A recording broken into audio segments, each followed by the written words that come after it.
Mateus capítulo 14, versículo 22 a 30 diz assim: E logo ordenou Jesus que os seus discípulos entrassem no barco e fosse adiante para o outro lado, enquanto despedia a multidão. E despedia a multidão e subiu ao monte para orar à parte. E chegada já a tarde estava ali só. E o barco já estava no meio do mar, açoitado pelas ondas, porque o vento era contrário. Mas à quarta vigília da noite dirigiu-se Jesus para eles, andando por cima do mar. E os discípulos, vendo andando sobre o mar, assustaram-se, dizendo: É um fantasma, e gritaram com medo. Jesus, porém, lhes falou logo, dizendo: Tende bom ânimo, sou eu, não temais. E respondeu-lhe Pedro e disse: Senhor, se és tu, manda-me ir ter contigo por cima das águas. E ele disse: Vem. E Pedro, descendo do barco, andou sobre as águas para ir ter com Jesus. Mas, sentindo o vento forte, teve medo. E começando a ir para o fundo, clamou, dizendo: Senhor, salva-me. Hoje, meu objetivo essa noite é falar rapidamente sobre Pedro e sobre algumas lições que podemos ter no momento em que Pedro andou sobre as águas. Mas vamos ver que nesse momento aqui, Jesus mais uma vez, ele criou oportunidade para ensinar os discípulos mais uma lição de fé, uma lição de controle, uma lição de soberania que Deus tem sobre tudo e todos. Interessante que essa famosa história de Pedro andando sobre as águas, ela acontece logo depois a multiplicação de 5 pães e 2 peixes. Vamos ver que o fato de Pedro andar sobre as águas ainda é algo que a ciência não consegue explicar. É algo impossível aos olhos humanos, mas para Deus nada é impossível. Interessante que esse acontecimento acontece logo após um grande milagre, após um grande evento, a multiplicação de 5 pães e 2 peixes.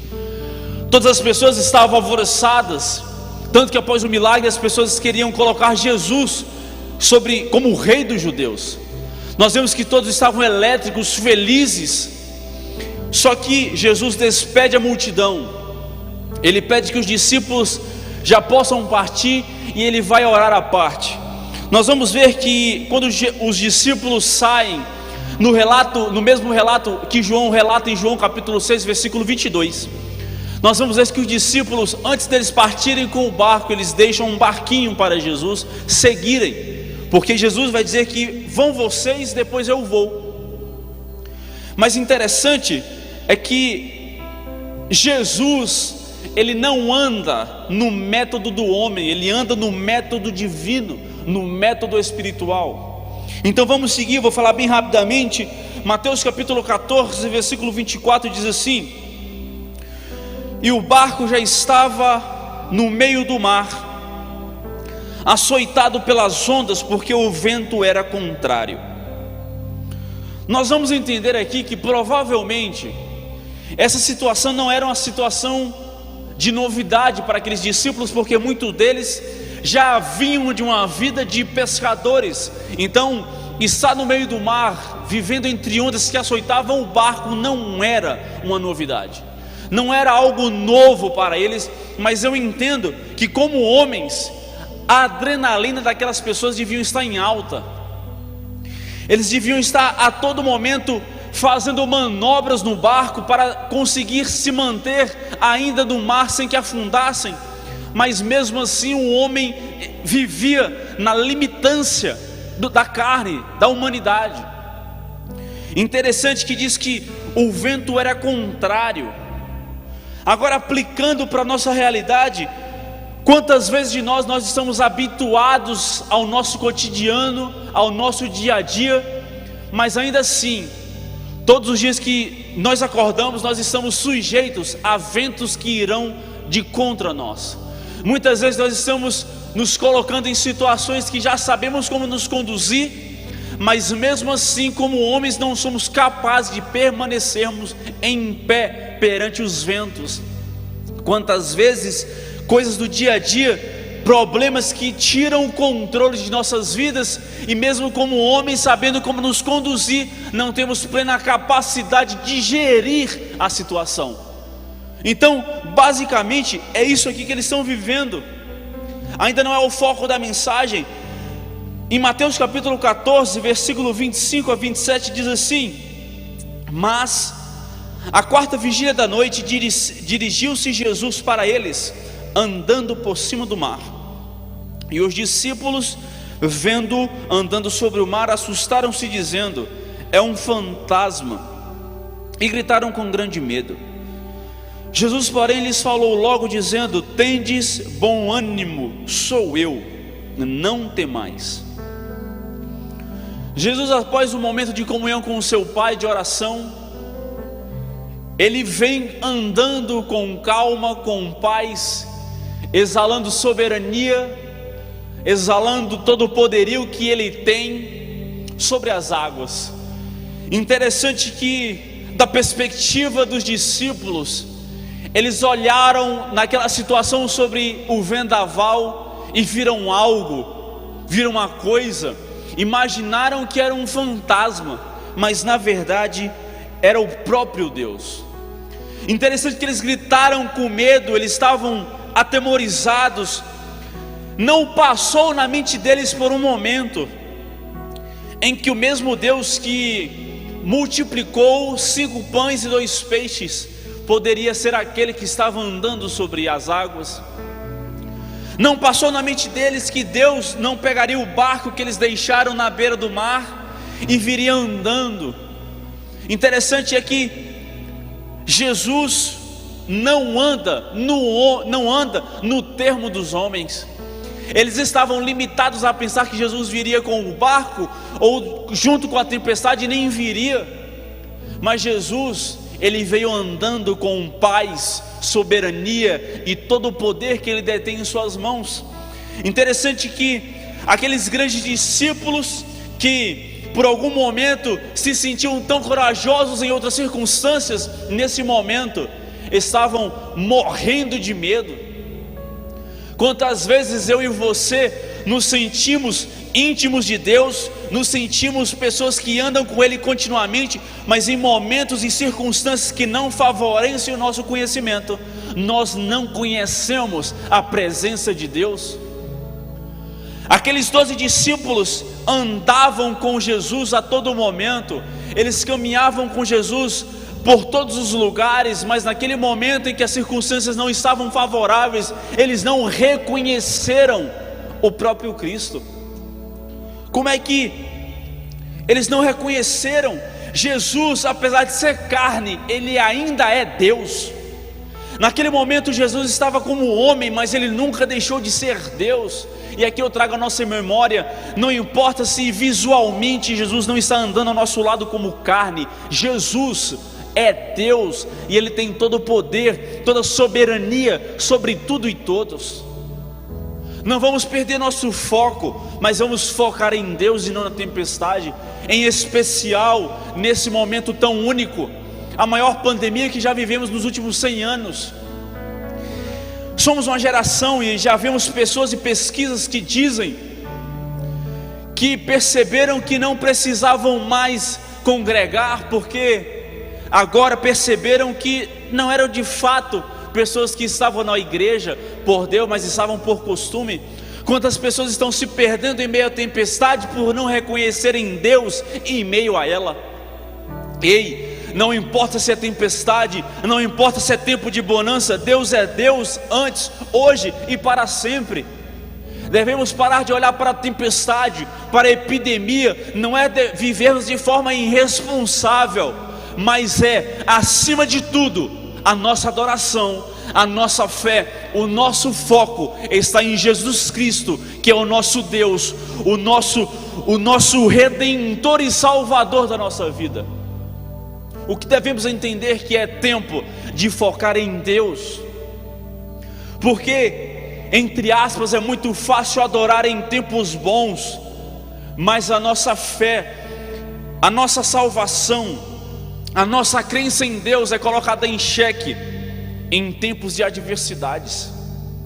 É hoje que eu te pergunto: estamos de fato focados em Deus? Estamos de fato vivendo uma dependência em Deus e para com Ele?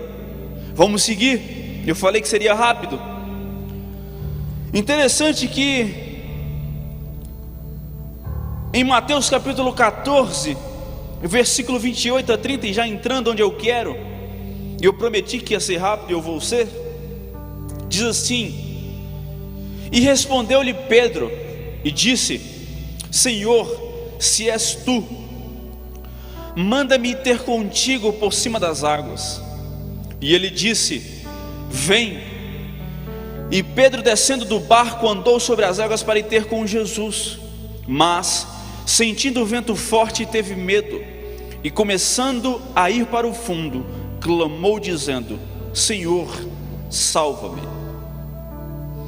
Interessante que as pessoas normalmente, quando falam desse relato, especificamente eles falam sobre o momento em que Pedro afundou.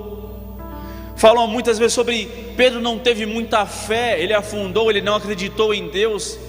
Mas eu quero falar com você sobre outra perspectiva, e sobre algumas lições que aprendemos com Pedro nesse momento, porque em algumas circunstâncias da nossa vida não será suficiente passos de fé. Muitas vezes, em alguns casos, será necessária da nossa atitude um salto, uma total entrega, um pulo sobre a fé, para vivermos o inimaginável, para vivermos a grandiosidade que Deus tem para nós. Interessante que antes de entrar aqui, em algum momento da semana eu falei com alguém que muitas vezes nós estamos perdendo tempo querendo grandes coisas aos olhos dos homens, mas essas grandes coisas são tão pequenas para aquilo que Deus quer para nós. E para alcançarmos essas grandes coisas que Deus quer para nós, é necessário um salto de fé para a presença de Deus, um pulo de fé para aquilo que Deus quer para nós. É entender de fato o chamado que Ele tem para nós e viver focado no reino, em Deus, e não no reino humano, e nem naquilo que o homem diz que é grande, quando perante Deus é algo tão pequeno. Vamos seguir aqui. Interessante que esse momento aqui, Pedro foi muito ousado. Pedro, eu acho que ele colocou toda a coragem que ele tinha como homem, colocou de vez em Jesus Cristo. Para alguns pode ser chamado de loucura, para nós que acreditamos em Deus é total fé. Porque aos olhos normais do homem, nós acreditamos porque a Bíblia diz que ele andou sobre as águas. Mas eu e você, com certeza todos nós já tentamos alguma vez na praia, na piscina, pisar sobre a água e tentar caminhar sobre, mas não é essa a questão, é a total entrega a Deus que precisamos ter. E Pedro aqui, ele entrou para a história. Eu não consigo ver nenhuma atitude humana que tenha mais fé como Pedro nesse momento. Vai dizer assim: e disse: Senhor, se és tu, manda-me ter contigo por cima das águas. E Pedro, descendo do barco, andou sobre as águas para ir ter com Jesus. Interessante que Pedro logo de cara nos ensina que mesmo nas adversidades devemos nos manter focados e manter nossos sentidos atentos ao chamado de Jesus.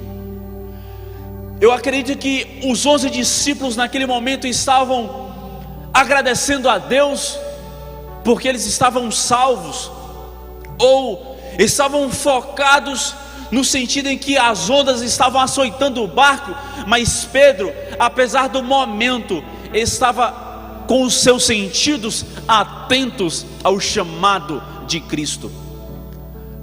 Ernesto, me dá água, por favor. Interessante que Pedro nos ensina que não importa o momento ruim, não importa o momento de tamanha pandemia, o nosso foco, o nosso sentido, os nossos sentidos devem estar atentos ao chamado de Jesus, porque Pedro diz assim: Senhor, se és tu, me chama. E Jesus diz: vem. Aquele momento estavam os 12 discípulos, mas só Pedro estava atento ao chamado de Jesus. Quantos de nós, pela adversidade que estamos vivendo, valeu, macho, pela adversidade que estamos vivendo, nós perdemos o nosso foco ao chamado de Cristo? Quantos de nós estamos nos enclausurando porque não estamos vendo o chamado de Cristo? Mas não é porque Ele não nos chamou, é porque nós não estamos ouvindo. E Pedro nos ensina que a nossa mente deve tirar o foco do medo e focar no chamado de Cristo, que é o Deus de tudo, é Deus soberano sobre tudo e todos, inclusive sobre o nosso medo, inclusive sobre as adversidades, inclusive sobre a tempestade. Deus é Deus sobre a abundância e também sobre o medo, sobre a tempestade. Então, também durante a tempestade, Ele está chamando a mim e a você. Muitos de nós estamos vivendo oportunidades em meio a tempestades porque nós estamos ouvindo ao chamado. Nós estamos vendo pessoas que estão vivendo coisas milagrosas em meio à crise, a essa crise, porque estavam atentos ao chamado. Porque passaram a tirar o foco da tempestade, mas olharam para o Deus que está acima dela.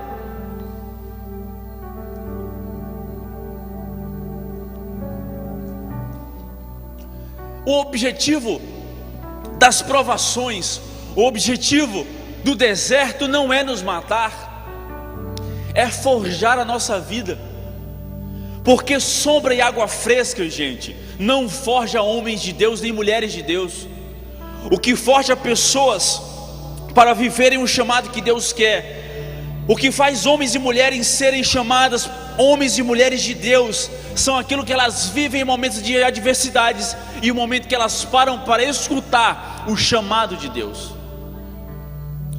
Porque o deserto, muitas vezes nós colocamos dizendo assim: eu repreendo isso aqui, como fosse Satanás que nos colocou nesse lugar, quando muitas vezes foi Deus que nos colocou em prova para nos mostrar a nossa estrutura, a nossa maturidade espiritual, para dizer assim, se somos capazes ou não de recebermos aquilo que vamos viver logo após o deserto. O deserto nos ensina, e a tempestade nos ensina, se estamos preparados para viver aquilo que Pedro viveu. Porque todos viveram a tempestade, mas somente Pedro estava preparado para andar sobre as águas, porque foi somente ele que disse: Jesus, se o Senhor me chamar, eu vou. A oportunidade que Pedro viveu estava para todos, mas a tempestade ensinou que para aqueles 12, somente Pedro estava preparado para viver essa grandiosidade. Só Pedro estava preparado para dar um salto de fé em direção a Deus e a sua presença. Só Pedro naquele momento estava disposto a receber e a viver o chamado de Deus para ele. Interessante que Jesus chamou Pedro, mas outros poderiam dizer assim: me chama também. Mas somente Pedro atendeu ao chamado. Então vamos aprender aqui que nas adversidades, em meio às tempestades, nós devemos manter os nossos sentidos atentos ao chamado de Jesus. Agora vamos pensar um pouquinho aqui.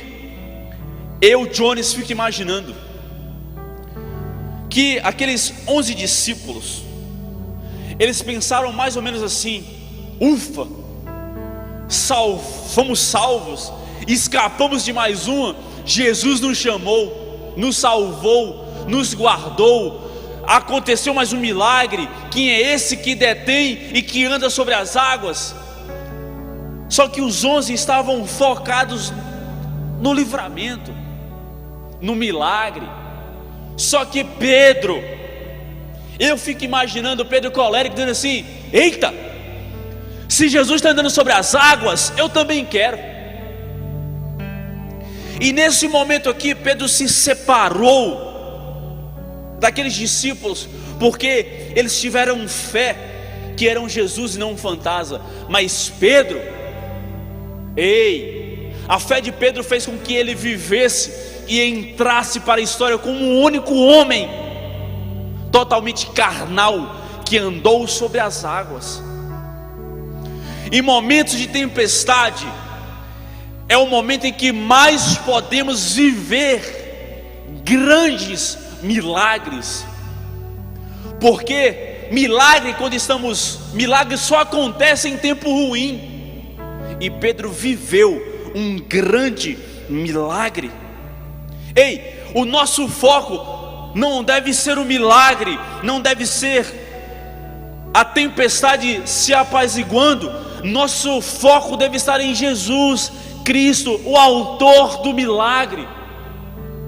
Os 11 estavam focados que, Jesus disse: calma, sou eu. Mas Pedro diz assim: eu quero ir até o Senhor, não importa se em meio à tempestade, porque a nossa fé, a nossa estrutura não deve ser pautada pela tempestade, mas pelo Deus da tempestade. É tempo de atendermos um chamado de Jesus e irmos até a sua presença. Vamos seguir. Interessante que Pedro, naquele momento,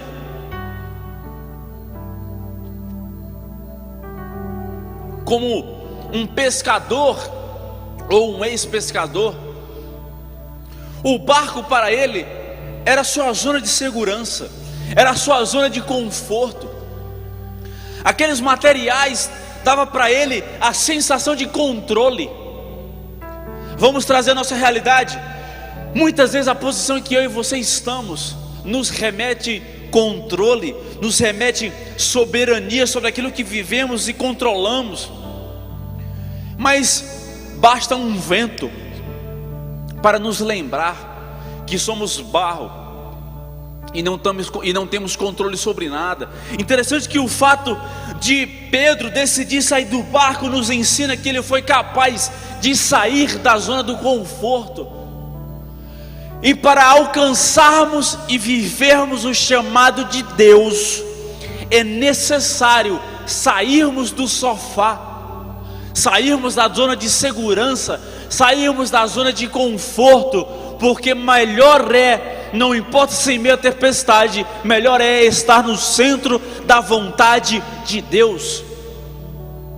Não importa se doer, não importa se machuca, não importa se é longe, não importa se é difícil, se Deus chamou, vai, pula do barco e pula na água e vai ao encontro daquele que te chamou, porque Ele te chamou, Ele é capaz e soberano sobre a natureza, sobre os ventos, sobre a tempestade, sobre o deserto. Então vamos parar de focar no vento que é contrário e vamos focar no Deus que é o Criador do vento. Porque quando estamos em luta, nós somos incapazes de levantar um pouco a cabeça e ver que após a tempestade o sol está raiando.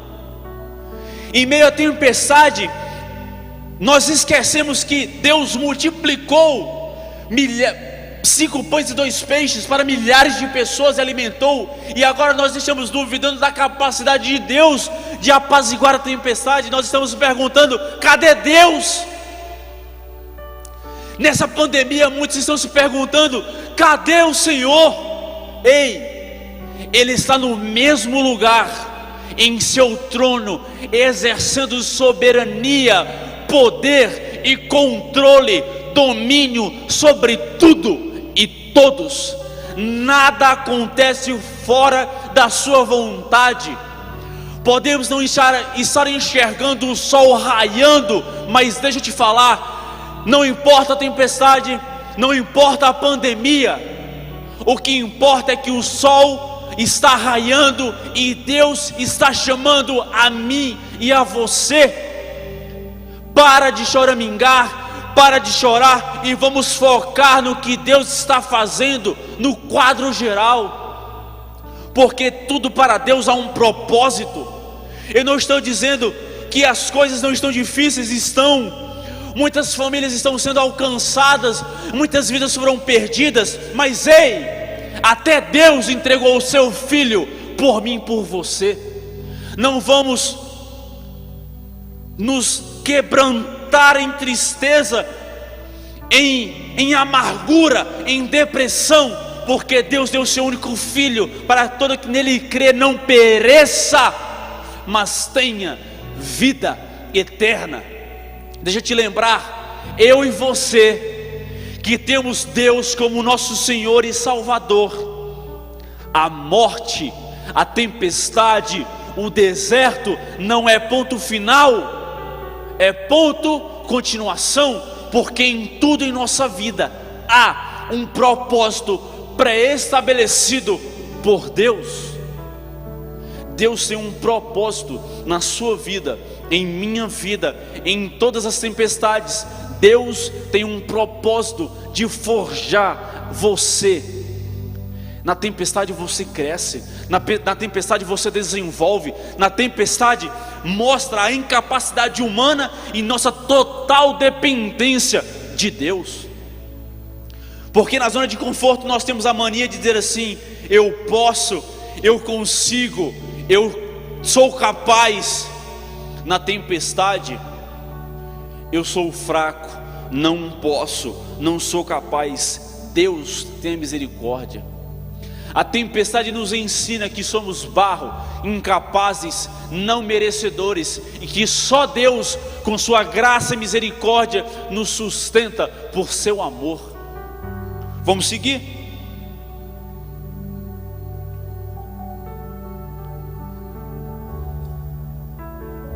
Pedro falou que se fosse realmente Jesus, que ele o convidasse. Jesus o chamou. Pedro saltou em fé. Nós vamos ver que enquanto os discípulos estavam focados no modo sobrevivência, Pedro estava focado no modo grandes coisas. Ele queria mais de Deus. Deus vai dizer que buscai a mim, a minha presença, a minha justiça, que as demais coisas vos serão acrescentadas. Pedro está dizendo assim: ei, eu não quero somente que Jesus pare a tempestade, eu não quero somente que Jesus diga se acalmem, eu quero viver grandes coisas que Jesus disse que eu posso. Jesus está dizendo assim: vem para a minha presença, que você viverá grandes coisas. E Pedro nos ensina nesse relato que se Jesus chamar para viver grandes coisas, que se Jesus chamar para andar sobre as águas, vai. Pedro nos mostra que o fato de o barco ser físico, a palavra de Deus ainda é e sempre será a coisa mais segura que temos para nos segurar e andarmos em sua presença. A palavra de Deus, entrar na presença de Deus, colocar nossa vida diante de Deus de forma completa e integral, é a melhor coisa que temos para fazer. Não há nada que é maior do que estar na presença de Deus e viver debaixo da sua palavra. Deus te deu uma ordem, Deus nos deu uma ordem: atenda para vivermos grandes coisas, porque as grandes coisas da visão humana não é sequer nem um décimo daquilo que Deus tem para mim e para a sua vida. Vamos seguir. Nesse momento aqui eu imagino, quando Jesus chama Pedro, ele viu na alma de Pedro que ele queria viver grandes coisas. Ele viu que Pedro tinha enxergado grandes oportunidades naquele momento. Só que Jesus diz assim: vem. Era necessário que Pedro saísse do barco, tivesse a coragem de pisar no nada, na água. Ele teria que romper o medo, aquilo que o homem tem como lógica, e atender o chamado. Só que Deus quer, Deus não precisa que você vá, Deus quer que você tome uma atitude aqui na esfera terrena para viver os milagres na esfera espiritual. Deus não precisa de nós para nada, só que Ele quer que nós tomemos atitudes, que enxerguemos oportunidades para viver grandes coisas no mundo espiritual. Por isso Pedro sai do barco. Nisso Pedro atuou no mundo terreno, Pedro atuou na esfera terrena. Então Deus, na esfera espiritual, deu a oportunidade a Pedro de viver grandes coisas. Vamos seguir? Vamos ver que Pedro aqui nos ensina total dependência da voz de Deus. Pedro talvez poderia sim, eu vou, mas não. Pedro pediu que Jesus o chamasse. Pedro precisava soltar a sua segurança e se agarrar no chamado de Deus. Pedro nos mostra que não é primeiro ficar segurando, primeiro se apegar ao que Deus chama. Na verdade, Pedro solta tudo, Pedro larga tudo, Pedro solta suas seguranças, solta a sua zona de conforto, ele larga a sua lógica humana. Ele só quer que Jesus o chame. Interessante que muitas vezes nós só precisamos dizer assim: Senhor, me chama. Senhor, chama o meu nome. Ei, deixa eu te lembrar, Jesus te chamou na cruz do Calvário. Jesus te chamou quando o seu sangue foi derramado na cruz do Calvário. Jesus te chamou quando o Cordeiro foi morto antes da fundação do mundo. Então atenda o chamado e viva o extraordinário de Deus. Mateus capítulo 14, versículo 30. O louvor já pode subir, por favor. Diz que, mas sentindo o vento forte, teve medo, e começando a ir para o fundo, clamou dizendo: Senhor, salva-me.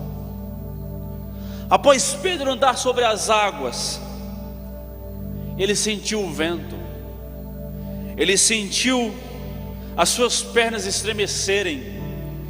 Pedro titubeou por um instante. Pedro teve medo e começou a afundar. Aqui eu imagino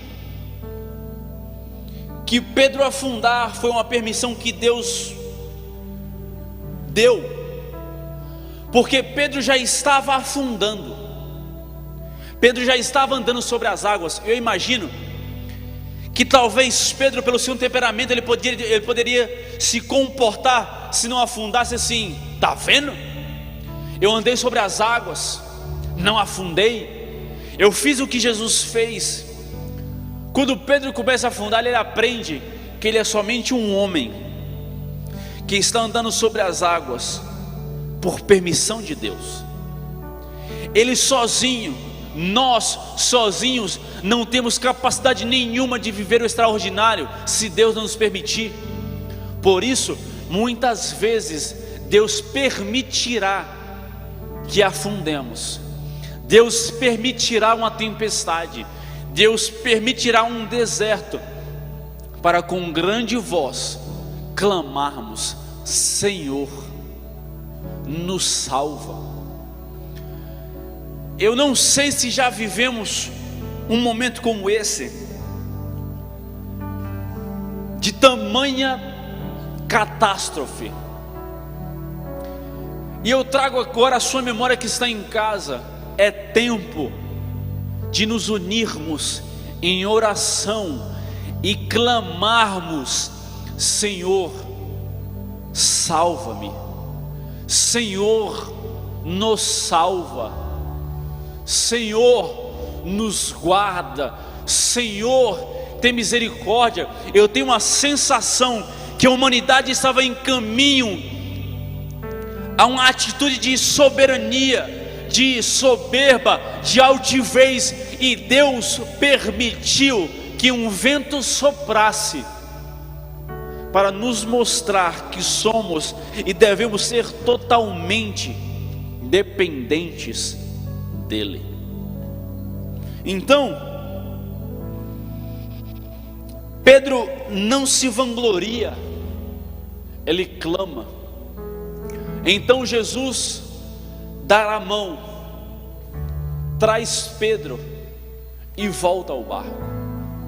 Então nessa noite, já concluindo, eu estou chamando você, com a permissão de Deus, para darmos um salto de fé, nos entregarmos totalmente a Deus, a sua presença, e nos entregarmos de total forma, com integralidade, com total entrega à presença de Deus. Que nessa noite, eu aqui, você em sua casa, decida saltar em fé, sair da zona de conforto, sair da sua zona de segurança e agarrar o chamado de Deus. Você em casa agora curve sua cabeça, feche seus olhos e vamos orar. Senhor Deus, nós estamos, Senhor, em Tua presença. Nós estamos diante de Ti, Pai, homens e mulheres, jovens, adolescentes, nos colocando, Pai, diante de Ti, com a Tua permissão, Senhor, com a Tua graça e misericórdia, Te pedimos, nos dá coragem, nos dá força, nos dá ímpeto, para que possamos saltar em fé para a Tua presença, para que possamos, com o nosso pulo em fé, alcançarmos o Teu chamado, que com a Tua misericórdia, a Tua graça, possamos viver grandes coisas, que possamos viver coisas extraordinárias em Tua presença. Sabemos que é um momento de tempestade, sabemos que o Senhor já fez milagre em nossas vidas, e Senhor, estamos nos colocando como homens e mulheres dependentes do Teu chamado, dependentes da Tua obra, dependentes da Tua mão, dependentes do Teu Espírito, dependentes de Ti, Pai. Como homens e mulheres, Pai, nos permita, com a Tua graça e misericórdia, Te pedir: pega em nossas mãos, nos conduz em Teu caminho e nos salva, Pai. Escuta o clamor da Tua igreja, escuta o clamor da nossa alma e nos conduz à Tua vontade, ao Teu alvo, Pai. A Tua graça é o que Te pedimos e Te agradecemos. E Senhor, mais uma vez Te pedimos: recebe o nosso louvor, Pai, o nosso louvor de entrega, o nosso louvor de rendição, o nosso louvor de quebrantamento, o louvor da nossa alma. Recebe, Pai, a nossa adoração, é o que Te pedimos em Teu nome. Amém.